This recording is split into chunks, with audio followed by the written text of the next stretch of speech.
Okay, let me share my screen first.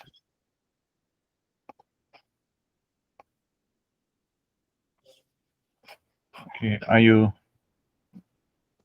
able to see this? Yeah. Yes. Okay. Okay, good morning, friends, and welcome to the talk on goals and aspirations. Generally speaking, when one talks about the goals and aspirations in life, they usually refer to prosperity, wealth, status, physical beauty, and so on. But these aspirations are of terrestrial in nature. They are merely personal and material, and hence transitory. They have no benefit to our true growth. So, why is that the case? Why is it that after seemingly having achieved these material goals, we still feel deep within our consciousness that something is still missing? It is what is called divine discontent, which cannot be fulfilled by material means.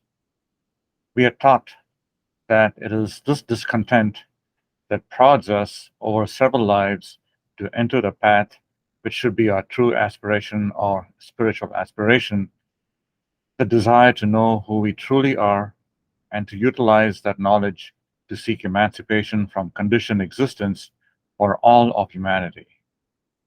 This talk will focus on aspirations that enable us to strive towards spiritual living. The contents of this talk are taken from various theosophical sources, primarily Mr. Judge's articles and writings, and presented as is. So, who is a spiritual aspirant, and what is spiritual living? An aspirant is one who yearns for internal progress away from the mundane and transitory, from the petty desires of low self,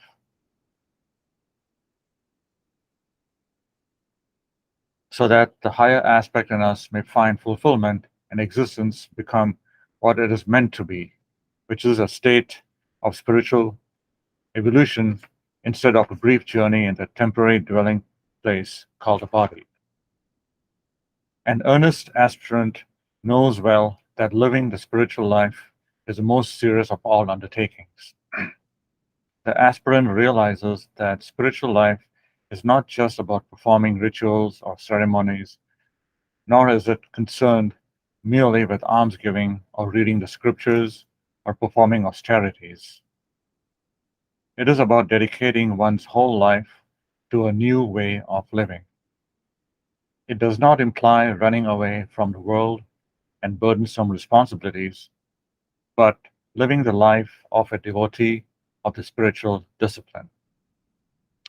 While the outward expression and methods differ, the goal is the same, which is a truer realization of the self, leading to enlightenment and perfection for the good of all.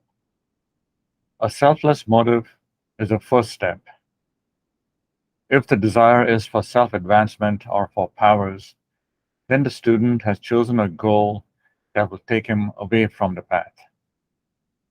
The desire to seek peace and bliss for oneself has limited benefits since it is nothing more than glorified selfishness. Remember that the Bodhisattvic path exemplifies renunciation of nirvanic bliss for the sake of suffering humanity, as taught in fragment 2 of the Voice of the Silence. Hence, it is critical that the student examine his motives and inner thoughts before embarking on the perilous journey. Theosophy teaches that spiritual living is not merely an abstract idea. It implies living the life along the lines of spiritual doctrines so that they become living facts in one's life can also be perceived by others. A true theosophist leads by example, not just by mere talk. This calls for a thorough understanding of the fundamental teachings of theosophy. A true guru presents the truths for consideration and encourages inquiry to arouse intuition in the aspirant. Krishna says, Are you guys able to see the new slide?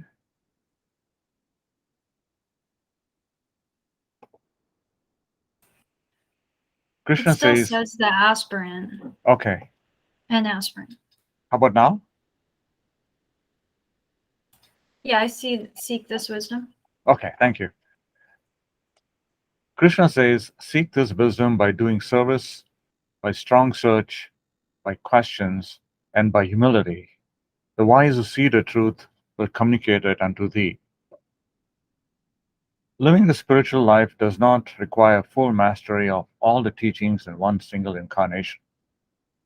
In the Dhammapada, Buddha teaches that he who forsakes lust, hatred, and folly is possessed of true knowledge and a serene mind, craves not of this world or any other, applies to himself the teachings of the sacred texts he recites, even though a few in number. Such a one shares the blessings of a good life. We are taught in theosophy that ethics are like axiomatic truths, since they do not need much explanation. While it is true that one does not become an adept in one life, we should employ a patient and steady approach filled with persistence. We should strive to absorb a few fundamental teachings to be applied in our daily lives. Mr. Judge has said that the mere fact that a man appreciates these truths and feels these aspirations is a proof that he is on the right road. In this instinct, that is this instinct that prompts the individual soul to turn their attention to matters pertaining to the real and therefore must, if developed, find fulfillment. What matters is to make a start, even if the first step to be taken from what may be seen at an insignificantly lower level. And in this respect, Mr. Judge cites the example of a friend of his who was desired to become a disciple, a high aspiration and not necessarily one for all, but the friend's viewpoint is the right one. And here's what Mr. Judge says. He held that a disciple should always think and act towards the highest possibilities, whether or not he had yet attained these, and not merely confine himself to that course of action which might be considered suited to his lower class or spiritual estate. Therefore, we must make the initial effort. And if the age we live in, the Kali Yuga, offers adversarial conditions for growth, Mr. Judge, as always, has a word of encouragement. And here's what he says. To aspire ever so little now will bring about greater and more lasting effects for good than at any other time. Because Kali Yuga is, quote unquote, crammed 4 times as a full life and activity as former ages. And the very feat that is the Dark Age implies need more need for spiritual aspirants, especially if in accord with the basic teachings of theosophy, our aspiration has to be for its object the enlightenment of oneself for the good of others. So accept the words of a fellow traveler, these keep up aspiration and search. To aspire comes naturally to real students of theosophy, as Mr. Judge observes, since interest in theosophic truth is often followed by sincere aspiration for theosophic life.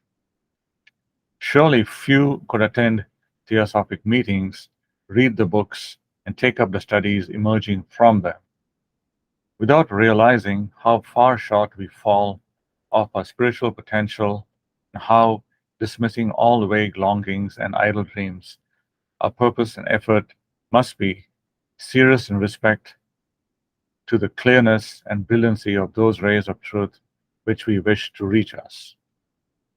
Such truth can be painfully self revealing, but only a lower self will suffer from it. The higher will welcome the beam of its native light.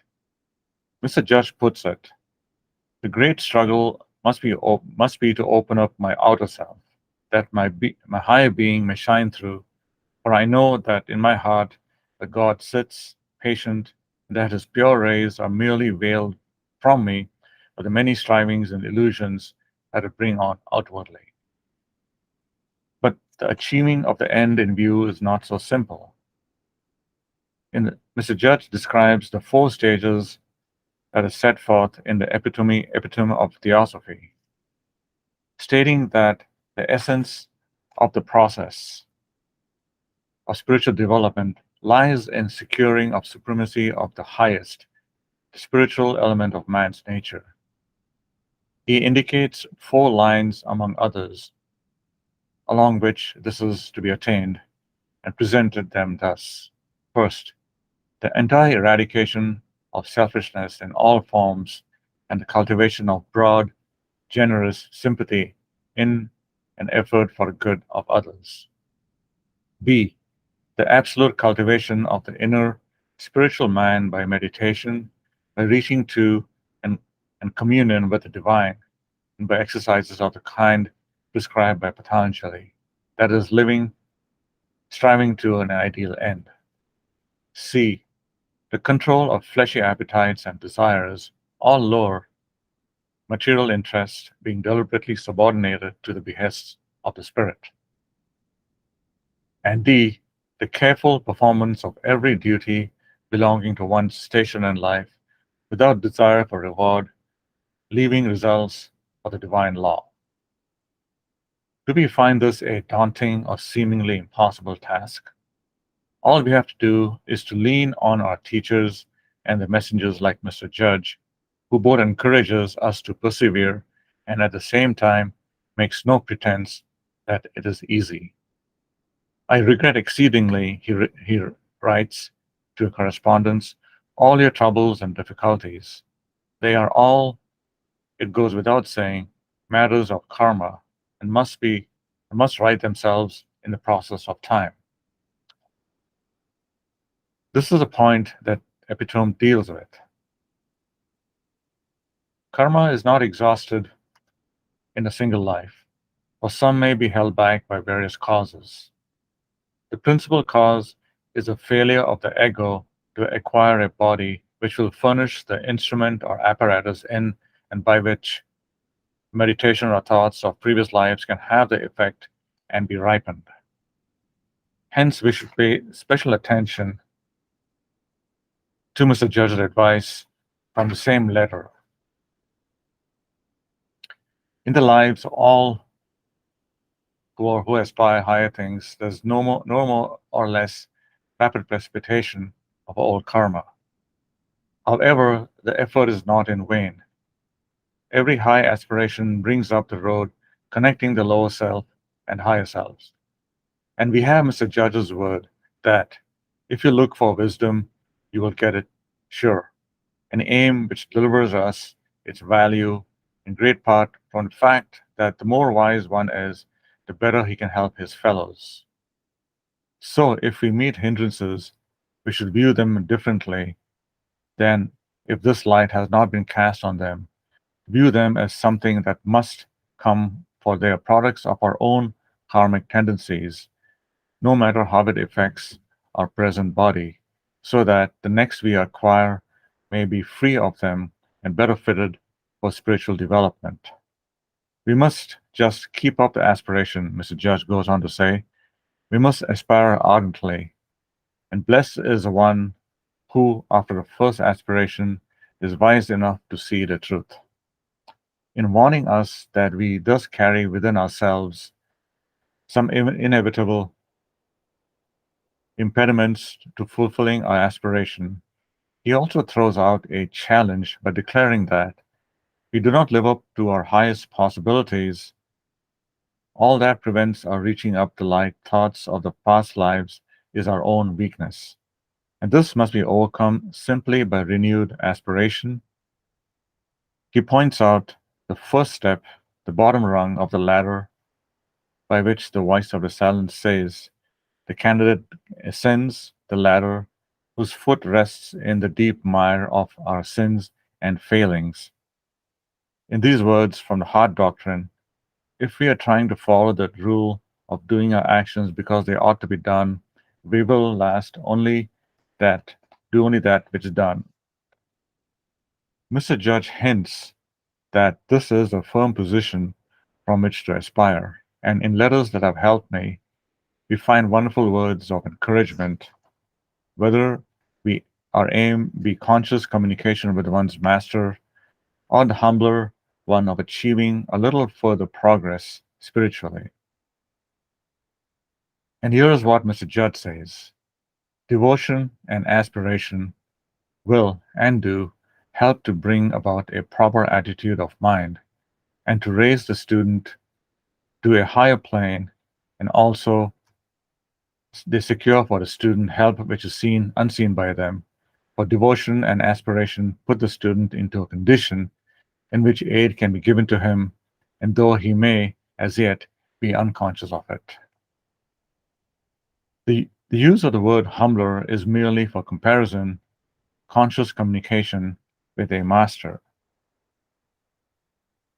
Mr. Judge does not in the least wish that we should not set our aspirations low. We ought, in the notes on the Bhagavad Gita, Mr. Judge says, we ought to set up a high ideal at which to aim, for a low one gives a lower result at the expense of the same effort. We should not put before us an aim less than the highest merely because it seems that our success will not be as great as we think it ought to be. We should not put before us an aim unless the highest merely less than the highest merely because it seems that our success will not be as great as we think it ought to be. This is excellent advice, which also has an important key word in it, closely linked with aspiration. The key word is effort. Mr. Judge never shirks it. It rings like a bell note through all his writings. For him, aspiration is no equivalent of idealistic daydreams. He who would live the life of or find wisdom can only do so by continued effort, Mr. Judd says. We should aspire towards a limitless horizon, the path that stretches up and ever upward, as we tread it in our present life, attempting to erect the four pillars of sincerity, devotion, determination of purpose, and integrity. On our way, we carry thus, like a talisman, some wondrous words from Mr. Judge's Echoes from the Orient, who says, Devacanic life is the development of aspiration. So much for the future, the boundless future, but on our present plane, he lays this charge on us to live as much as possible in a higher nature and lead to crush out the small and trifling ebullitions of the lower nature which ordinarily are overlooked. He also sets before us an aspiration that which none, however ambitious, need seek a greater. Let us meditate on that which is in us, the highest self, concentrate upon it, and will to work for it is dwelling in every human heart. In, we conclude this talk by continually aspiring to help our fellow students, or being fellow beings, or as HPB said, to learn so that we can help and teach others. A quotation from Mr. Judge encapsulates this advice. It is my great desire and privilege to give all sincere inquirers whatever information I may possess, and certainly there can be no greater pleasure than to further the internal progress of any real student and aspirant. So finally, what then is the universe for, and for what final purpose is man the immortal thinker here in evolution?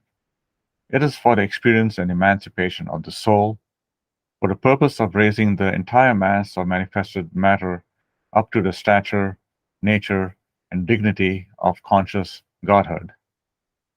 The great aim is to teach self-consciousness, not through a race or a tribe or some favored nation, but by and through the perfecting after transformation of the whole mass of matter, as well as that we now call soul.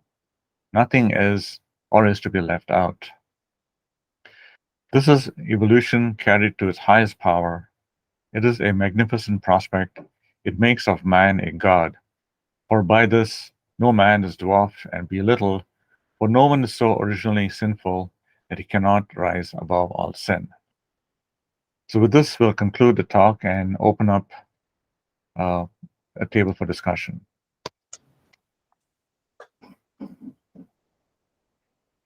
Yes.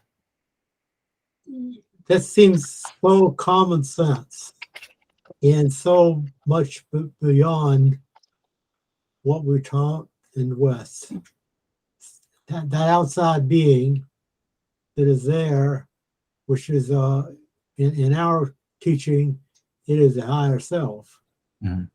But that is so far beyond the common sense of the West until we have a tough time getting that through.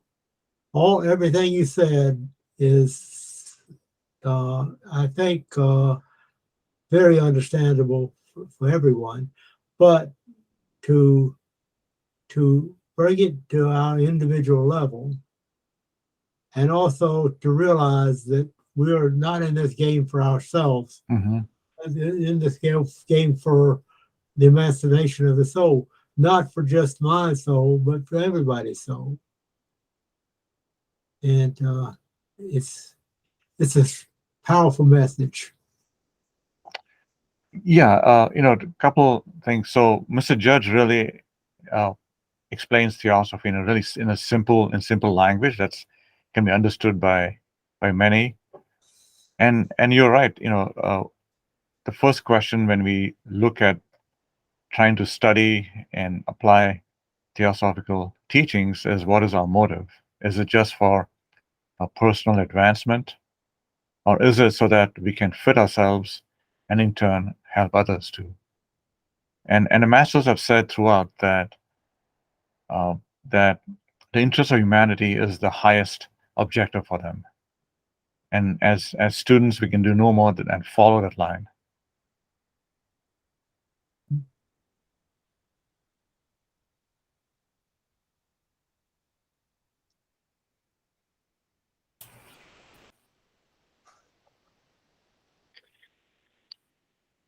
I have a question. How should we help others? Because, I mean, it sounds obvious if someone asks for help, we should try to help. But it's also true that a lot of people don't really want help. Mm-hmm. I mean, maybe because of the ego, or they want to make their own mistakes. Maybe not consciously, but unconsciously. And sometimes it seems like there's really very little we can do to help, except maybe just by example, or just say a few words that may or may not be helpful. I think it's easy to get attached to the idea that, we all hope to make a big difference, but a lot of the time it's just not realistic. And I'm not trying to be like negative or anything, just kind of realistic. And I don't know if you have any thoughts or comments on that. Yeah, so first, as aspiring theosophers, we have to lead by example. I think HPB once said that a theosophist is the one who theosophy does.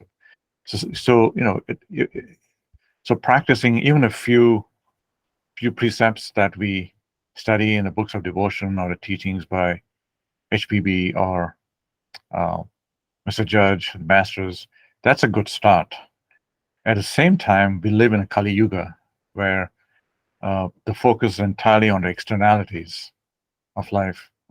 And even Mr. Crosby, Mr. Judd says that we can only point out the way. And it is up to the individual to either absorb it and look at it and listen. And if they don't, in the end, we cannot compel them, because the true change should come from within. And in many ways, those of us who are at this stage, at a position where we can study this wonderful knowledge, in some past lives, we too may have gone down that path, and come to a stage where we would have questioned ourselves. And in the beginning of the talk, we mentioned the word divine discontent. At some point, it strikes everyone. You may have achieved all the material ambitions. You may have, a great career, have great wealth, get your house, have the best, and still feel deep within that something is missing. And that something is a small voice within us, the higher self, or Krishna, as we can put it, that is gradually trying to draw attention inward. And at some point, the pilgrim soul, we are all pilgrim souls, that voice gets a bit louder and forces people to start questioning. And we do see these days those many folks, especially the younger generation, they're questioning why what is the root cause of some of these circumstances. Why can't we have a higher path? Why can't we treat each other equally? Why can't we have the oneness? All those are little fragments or tiny voice that's within us that gradually prods us, gets louder life after life, till we finally come to a point and we say, this is how we're going to lead a life. It can, as Mr. Crosby says, it's theosophical teachings are those who really want it. And you're right. Not everyone's going to want it, but if we lead the life, if we practice even a few small precepts, like looking at everyone as our very own, looking around and believing in the oneness of all, that we are not separate, or as is taught in the secret doctrine, we are undetached lights, reflection of the great oversoul.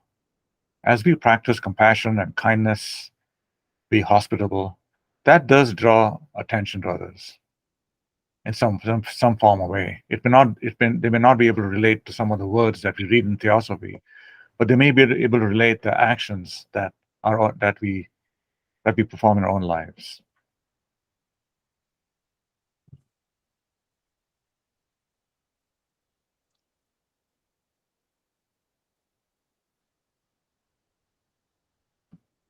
So we have to get over this idea of selfishness, the idea of showing that we're better than the other person, Mm-hmm. and also that this is unfolding from within without process, and we cannot look at the other person from just externalities. Mm-hmm. And Yeah. Can't see ourselves as Yes. making an impression or maybe a failure. We're not. If we're going trying to get through this life as best we can, trying to learn, trying to help. That's all this asks for us to do. Yeah. Exactly. And in the Light on a Path, it continues saying that it starts off saying kill out ambition, because ambition is what prompts us to rise above others, and that in turn creates a greater sense of separateness. So kill out ambition, and practicing few of these basic principles. Even at work, being a good team player. Teamwork has an essence, as an aspect of service in it, and it prompts us to say, hey, what can I do for you? Little by little. And as Mr. Judd says, perform your duties as they're presented to you. They can be small duties, larger duties in life. All those actions, step by step, really add to our internal growth and also compel others to look at us a bit differently.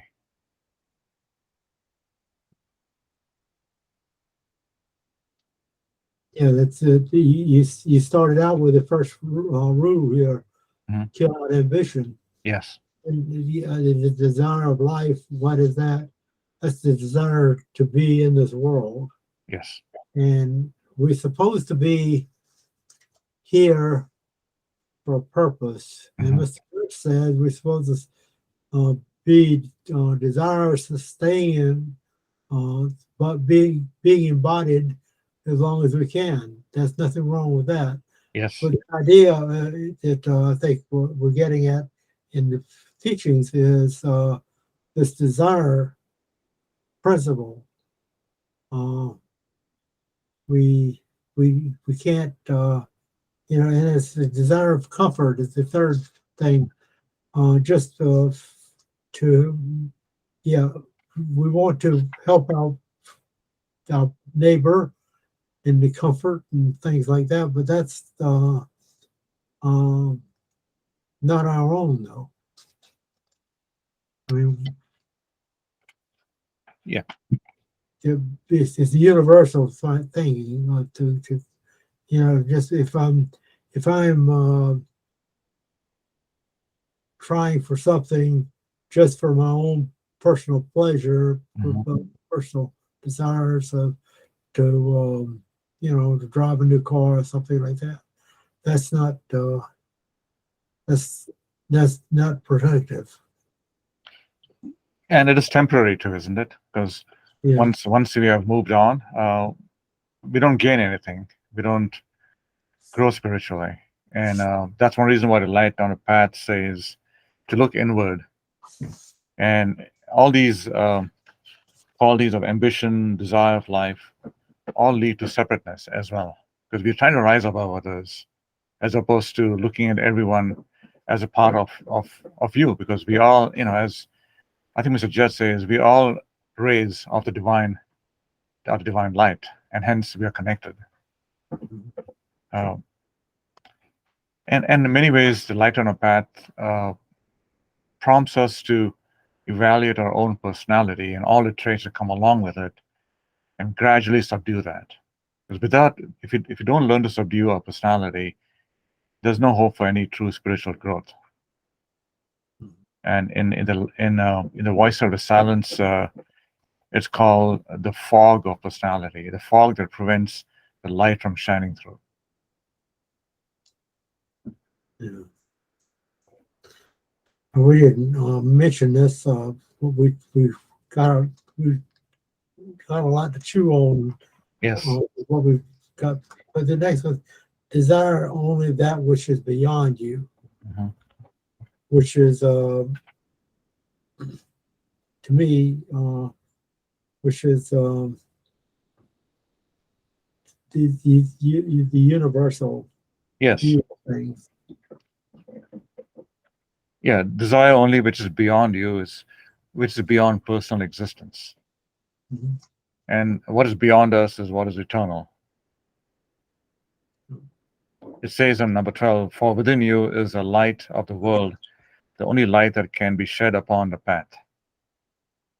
No other light can be shed upon a path. So what is beyond us is what is permanent and eternal and everlasting, and what is the same in everyone. And we get so tied up in our personalities and things like that. It says, look in with our Buddha. We have to go beyond externalities, even the way we view ourselves sometimes. Yes. To go to that level and say, yes. There's no basic difference between Buddha and me. Yes. Except he is gotten experience, and he is knows that this is the universal approach that is what we have to take. So absolutely, I think a Buddha or a master has brought his entire personality under full control, which is something we need to do, and it'll take many lives to do. Having, also cultivating a pure mind, a mind that is altruistic, that is wants to serve others the best you can. I mean, you can only do what you can. That's right. So, in many ways, having cultivating a self-sacrificing mind as well. And even Mr. Judge, Mr. Crosby says that the great sacrifice is made up of small sacrifices. The big duty is made up of small duties. So we have to pretty much focus on what we have in our station in life and perform those duties. We have to do what we can do now, not get this attitude. Well, we're not smart enough to do this right now. That's the way we learn, is by doing. Yes. And studying and all that stuff. Well, it's certainly the idea of this. So to say that we are a Buddha, it seems like that's a lofty thing, considered undoable in the Western world, because we have it. We just view from externalities. Even ourselves, we have a tendency to view for externalities too. Yeah, I think HPB mentioned somewhere that it is a huge undertaking to try to counter the overwhelming feeling of your personality, and that's why we say that meditation is an active endeavor, right? We have to make the effort to rise above our personalities and focus on the higher aspect within us. Right. Yeah. Yeah, on the last slide, there's the mention of the goal is to raise everything up to the mention the word dignity of conscious godhood. I think the dignity thing is it's an important idea. Like other philosophical, religious traditions focus on just the opposite of that, we're a body that needs to be saved, we're sinners, whatever, flawed hopelessly.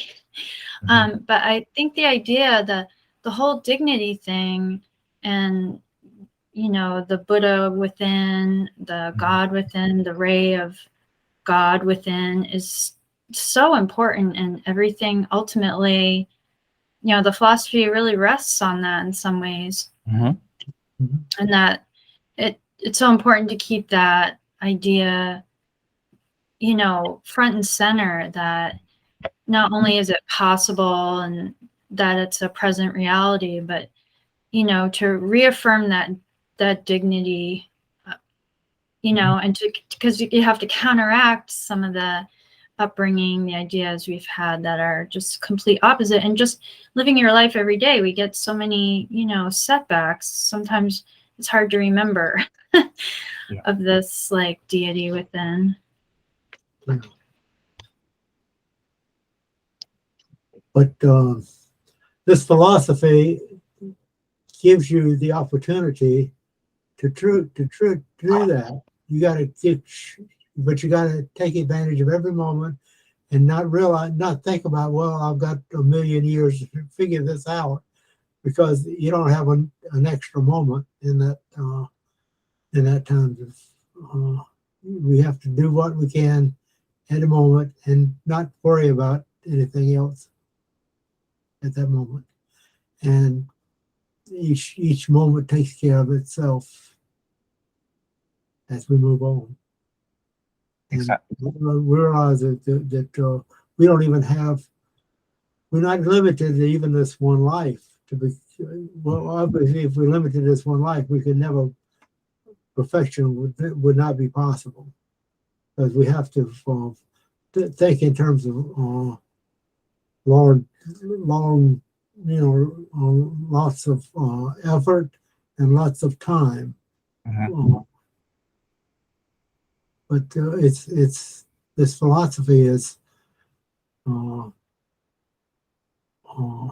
it's very difficult for us in the West to figure this out because of that, because we've so oriented toward the personality, so oriented toward the body, so oriented toward all of the markings of success, external markings of success. We have to spend a lot of time unlearning as well as anything else. Yeah, exactly. And so much of what we are taught is almost entirely based on externalities. What is visible to us on the physical plane.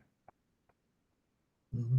And we see, even today we see the pitfalls of social media, especially the impact on younger generations, where it's almost entirely based on your outward appearance and what you do, and you judge and almost entirely on that. You judge on a garment you wear in this life, right? As opposed to accepting, really the core fundamental, which is also in the Declaration, the concept of universal brotherhood, and unlearning that for many folks who are completely focused on what they can see and what they can perceive externally, and then slowly compelling them to look within themselves. Yeah. The eternal within them. That's a huge undertaking. Yeah.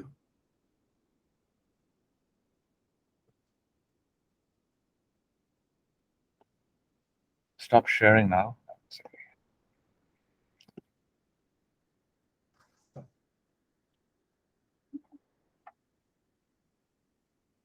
It's almost 5 to 12, right? So maybe take a couple of minutes break. Yeah, why don't we do that? And then circle back to the Bhagavad Gita. Right. We can stop the recording now. Yeah. And, okay.